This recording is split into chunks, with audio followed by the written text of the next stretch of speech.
This is Obsidian ASMR. Don't forget to like, subscribe, and hit the notification bell for future videos.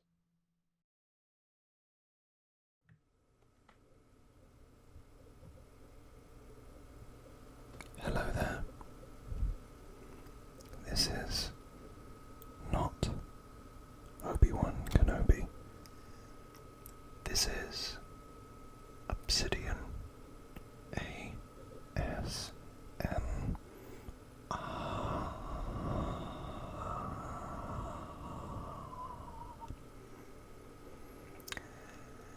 And as you've probably guessed from the title of this video, I'm going to be talking to you today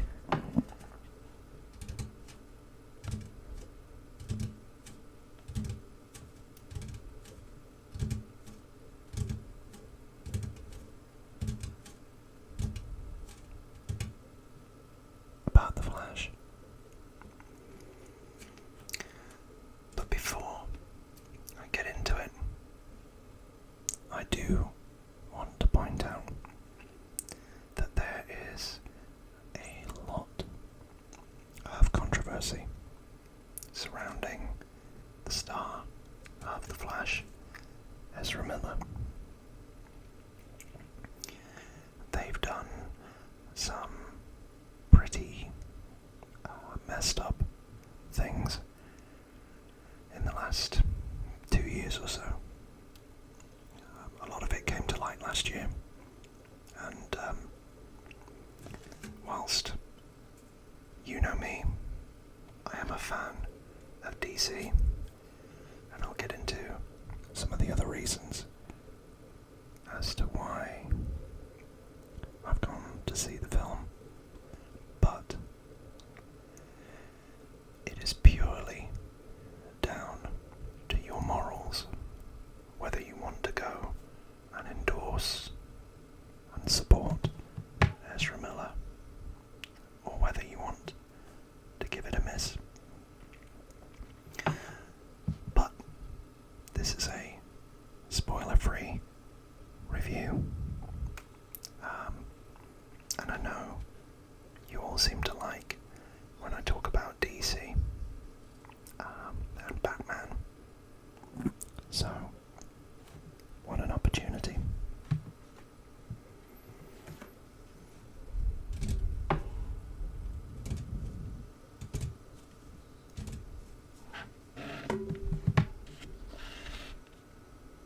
Let's make some noises first.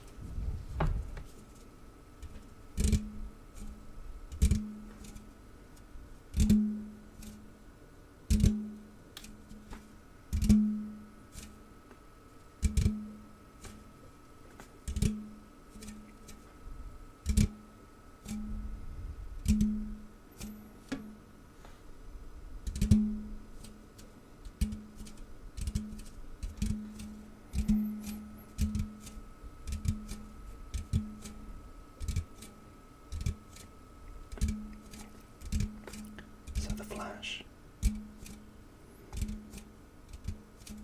has been a long time in the making. Forgive me if you can see the popcorn.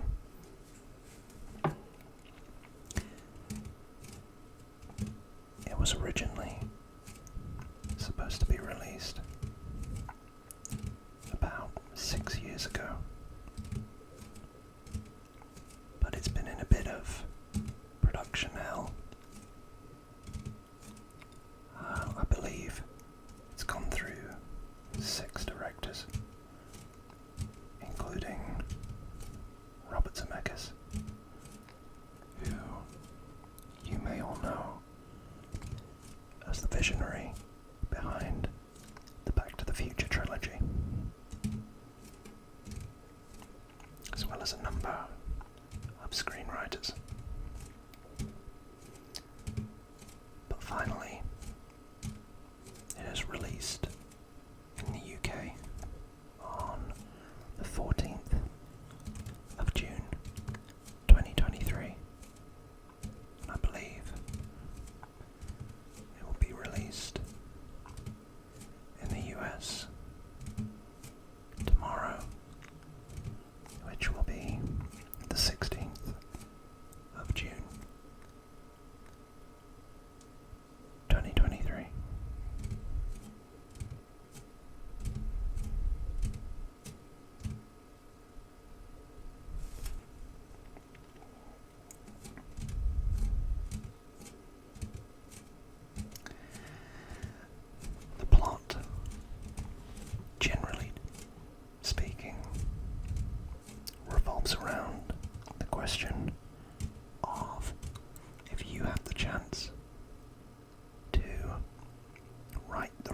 has defined you,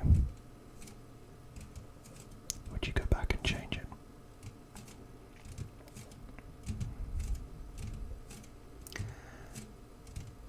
I won't go into too much detail, but I think it's safe to say everybody knows that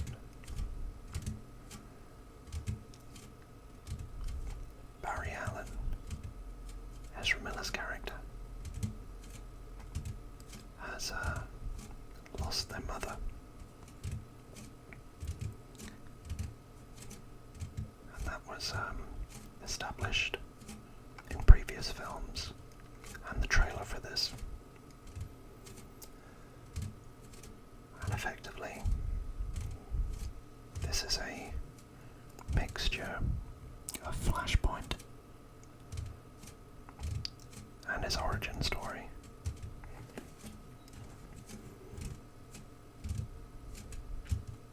If you've watched season 1 of the CW or the Arrowverse Flash, there's a little bit of overlap, which is interesting. But the main selling point, so I've been told, was this guy.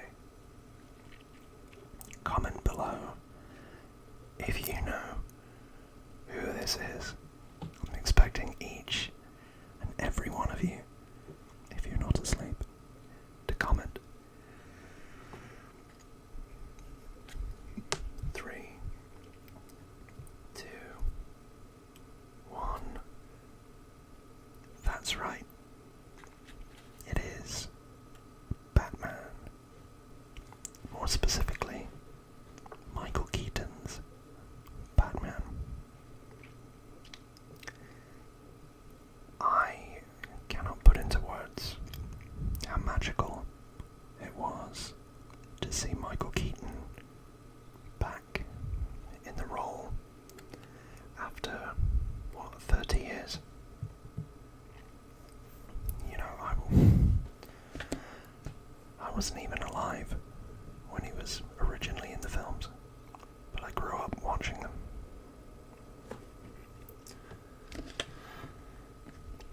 And to get the chance to see him in a new film, to bring that unmistakable stoicism and that sense of nostalgia, it was fantastic.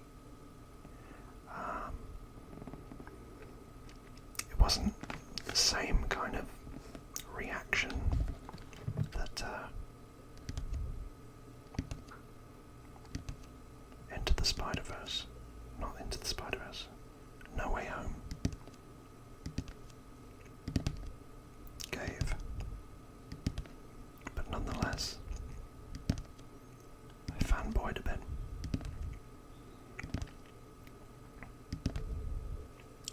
Where he is in the film, he's good. And I was a little bit concerned that they would make him out to be like a Luke Skywalker in Last Jedi. Thankfully, that's not the case. They treated him with respect and built on the character and the story that had come before.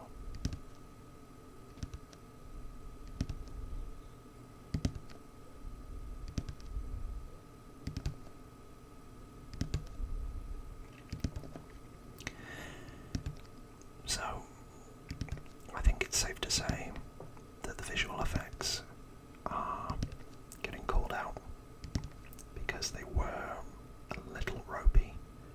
They could have been better. I get the feeling that the studio decided that they'd spent enough money on a project with a lead star that was having pretty high profile issues.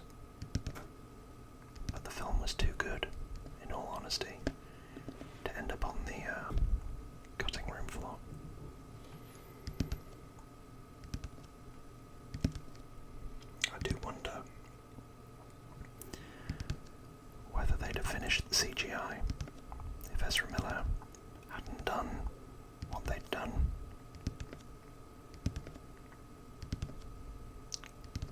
Now, there is a lot of nostalgia in this film, and if you're a real fan of all the films and the media, predominantly films, that have come in the DC brand before the Snyderverse, I think you'll be pleasantly surprised. And I think there's enough of the Snyderverse in here as well.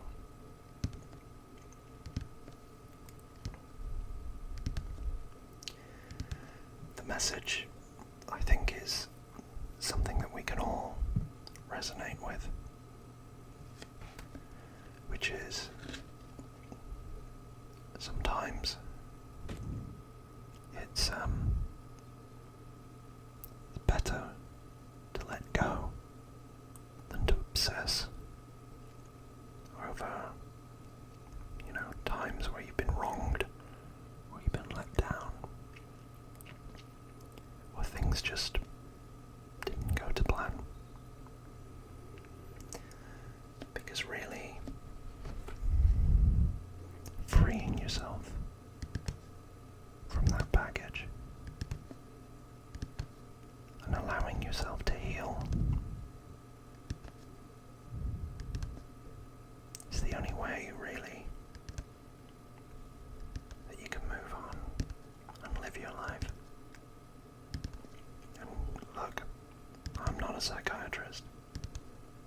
I'm not a therapist. But I know from first-hand experience that sometimes obsessing over things can lead to situations that jeopardize your happiness in the future and in the present.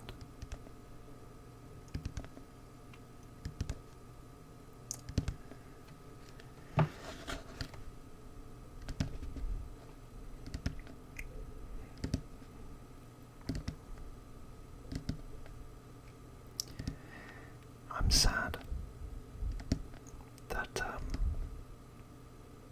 this could be the last film in the Snyderverse, because effectively, whilst it not only opens the door to a multiverse, it does seem that this is a full stop on that sentence in DC history. And I look back on it with so much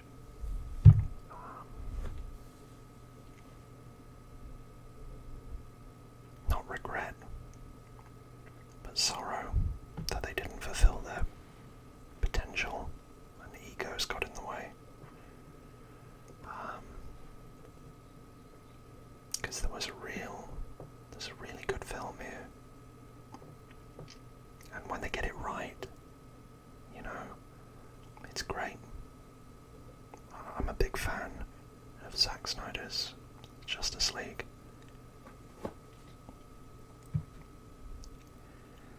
As you know.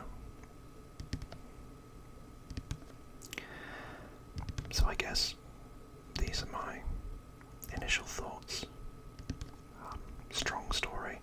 CGI is a bit ropey.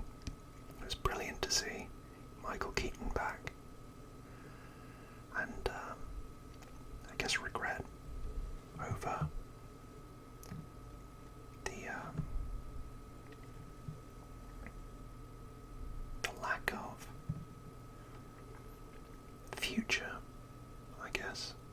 What with James Gunn coming in and the soft reboot he's got planned with Blue Beetle and the going half in, half out Aquaman the Lost Kingdom.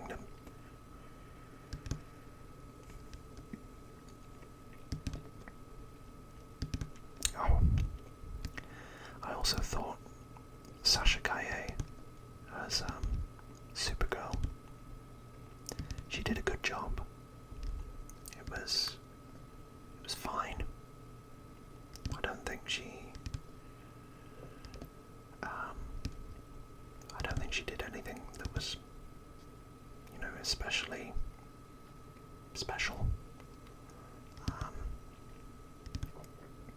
But it was solid, it was good.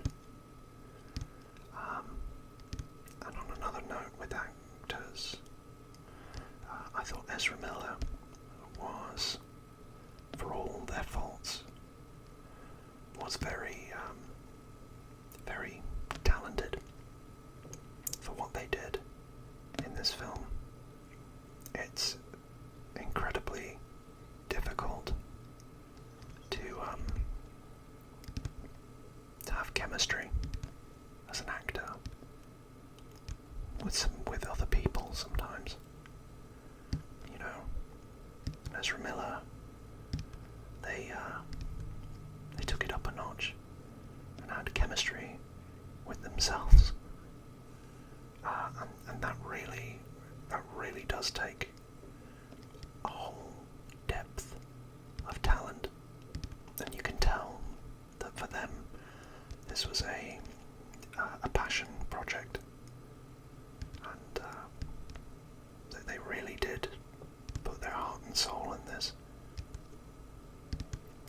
It's just a shame that it's been tarnished,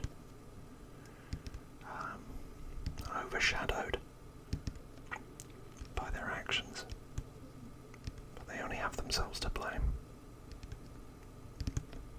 You know, it's not difficult to be a decent person, and what they've done, frankly, some of it is inexcusable.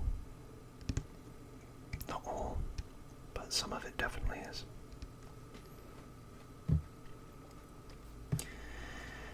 So all in all of you sleepy, tingly DC fans out there that have found your way to this corner of the internet, if you can put aside all of the controversies surrounding the film, I think you'll enjoy this. I think some of the action sequences are brilliant, and if you've enjoyed the ride that you've been on with, the Snyderverse, I think it's a wonderful love letter that has, important commentary on our personal lives, but it's also a bit meta. Get it? Because they're meta-humans, in the sense that it's telling the fan base sometimes you just can't fix things, but that's okay if you allow yourself to move on and grow. And I know that there's been this split kind of war going on between Snyderverse fans and fans of basically any other iteration. And this is poignant enough to open the door to the multiverse without shutting the door on the Snyderverse. And I can't, here you go, I'm rambling again. You probably don't care, you're asleep. Hopefully. But,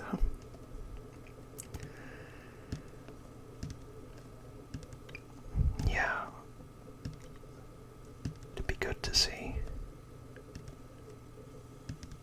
whether, James Gunn can unite everybody.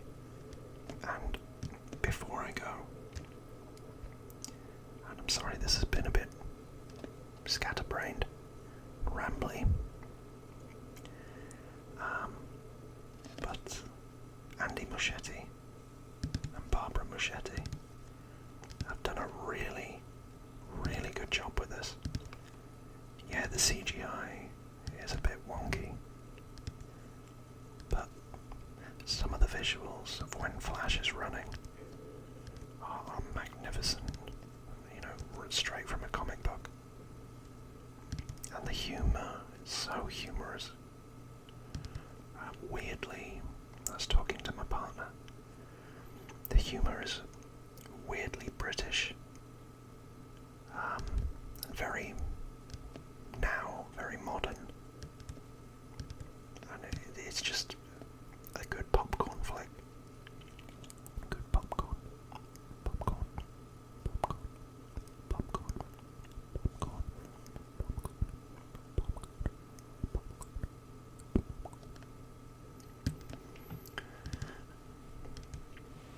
So yeah.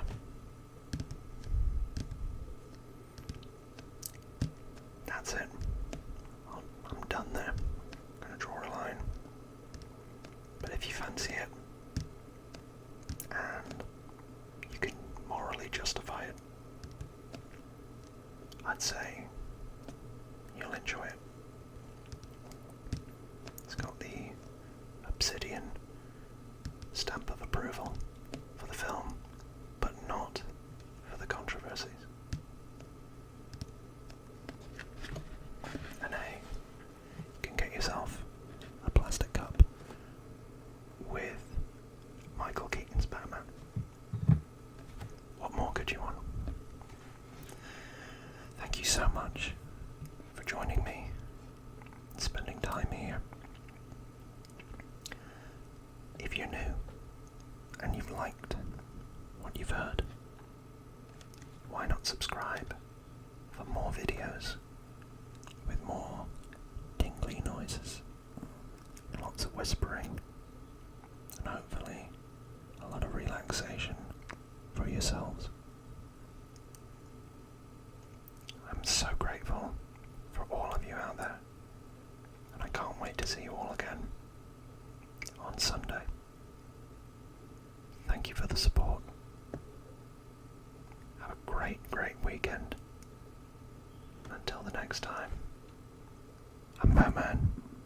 Or no, sorry. I'm Obsidian, and this is